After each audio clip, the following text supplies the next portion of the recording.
Hello and welcome to the Genuine Learning Blog. My name is Melissa Galasso, and today we're going to talk about a new proposed ethics interpretation coming out of PEEC on 529 plans. And it's been almost 20 years since the original guidance was issued for 529 plans, which was back in 2005. So it's been a little while since that original guidance was issued. We did a quick technical correction, but we knew that this much larger project had to be issued. So let's take a look. So back in late August of 24, the Professional Ethics Executive Committee, or PEEC, issued a proposed revised interpretation for 529 plans, which is 1.240.070. Comments are due at the end of the month, October 30th. And this is really in response to a consultation that the PEEC did. So they wanted to know what was on, sort of top of mind for their strategy and work plan, what things needed to be addressed. And a lot of people commented that 529 plans, particularly savings plans, made it very difficult to monitor independence because there were different types of plans that could change what they were invested in without any notice. And so that was something that kind of came top of mind for individuals, and they asked the Professional Ethics Executive Committee to take a closer look. So if we go back to 2005, when the original guidance came out, the Professional Ethics Executive Committee had concluded that a covered member who was an account owner of a 529 savings plan, right? So where it's not specifically going like prepaid tuition, but where you're putting money in and you can use it for any university, they determined that that was a direct financial interest if you were going to be an account holder, and not only in the plan itself, but in the underlying investments held by the plan. And the theory was that the owner selected the sponsor of the 529 plan, right, where you wanted to invest, and you were able to decide which investment options or portfolios you wanted to participate in. And so that was the determination back in 2005. And just as a little reminder, a direct financial interest, when we look at the definition for the purposes of independence, is an interest that is owned directly by an individual under the control of the individual, or beneficially owned through an investment vehicle, estate, trust, or other intermediary when the beneficiary controls the intermediary or has the authority to supervise or participate in the intermediary's investment decisions, right? And so they had made the determination that in this scenario, the employee and the firm would have a direct financial interest in this 529 plans.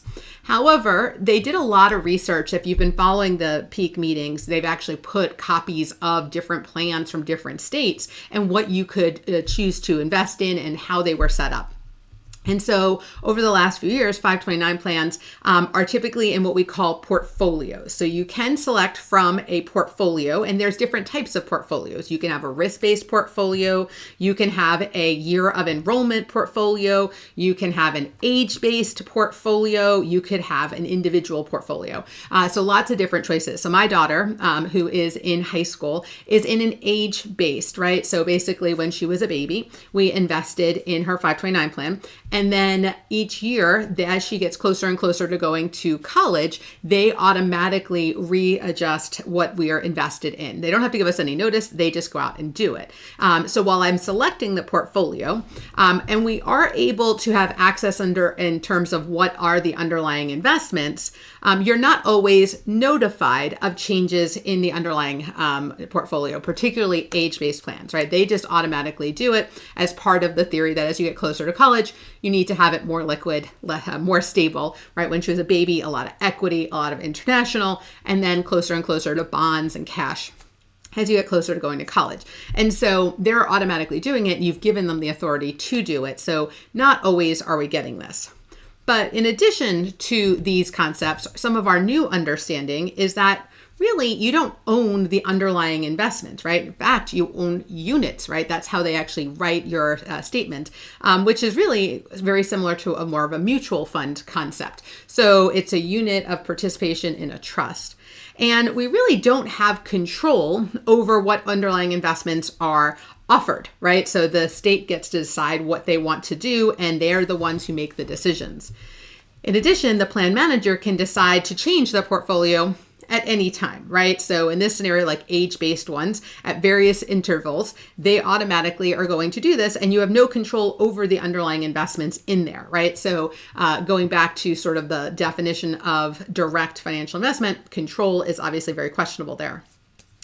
In addition, the federal tax code limits the account owner's ability to move from one portfolio to another. In fact, it's limited to twice per calendar year per beneficiary. So if they did invest in something, you have not a lot of opportunity to be able to make adjustments, right? So in this scenario, when we look at B and C definitions, right, we're not going to meet those requirements.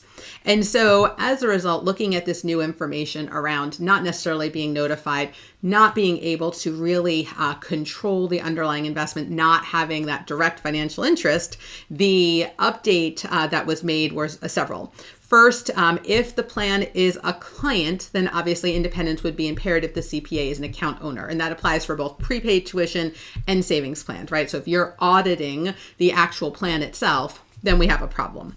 However, when we go into our savings plans, we get a little bit of a different perspective. So instead of that direct financial interest that they had previously indicated, the account holder has an indirect financial interest in the plan's underlying investments because the account owner's interest is evidenced by a unit of participation, which is again a municipal fund security, and not actually shares of the underlying.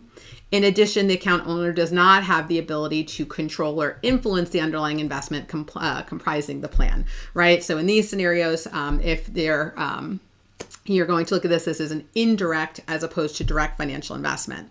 So if you have a 529 plan and you have no attest clients in there, obviously then no threats to independence. But what happens if you do have, right? So when an underlying investment in an account owner's 529 plan is an attest client, then we do have threats to independence. But now instead of it being a direct financial interest, which you can have none, not even an immaterial amount, now when we look at this, we would have to consider the materiality of it, right? So the self-interest threat would not be an acceptable level and independence would be impaired if there was a material amount. The attest client was a material to the covered member there. In that scenario, you'd have to apply one of the following safeguards. So they gave us three. The first one, you reallocate the plan holding so that there is no material indirect financial interest. 2, you transfer the account to another sponsor's 529 savings plan that does not include a material indirect financial interest, or you transfer the account to another account owner who is not subject to the independence rule. So 3 different options here. Again, only if it becomes a material indirect financial interest. Otherwise, immaterial indirect financial interests are not a problem. And so this obviously is going to be a big deal for especially those who do a lot of work with larger companies that are part of these investments, not having to track and wonder what's happening and to know when these changes are happening. I think this is something that's really a nice option here. So feedback and comments are due by October 30th. It is a simple email, ethics-exposuredraft@aicpa.org. I am sure they would love to hear from you. And if you have any experience with any of these different types of portfolios, I'm sure they would love to hear your story. All right, so with that, it's a wrap on this week's blog, and we look forward to seeing you in the near future on next week's blog. Have a great day, guys. Bye-bye.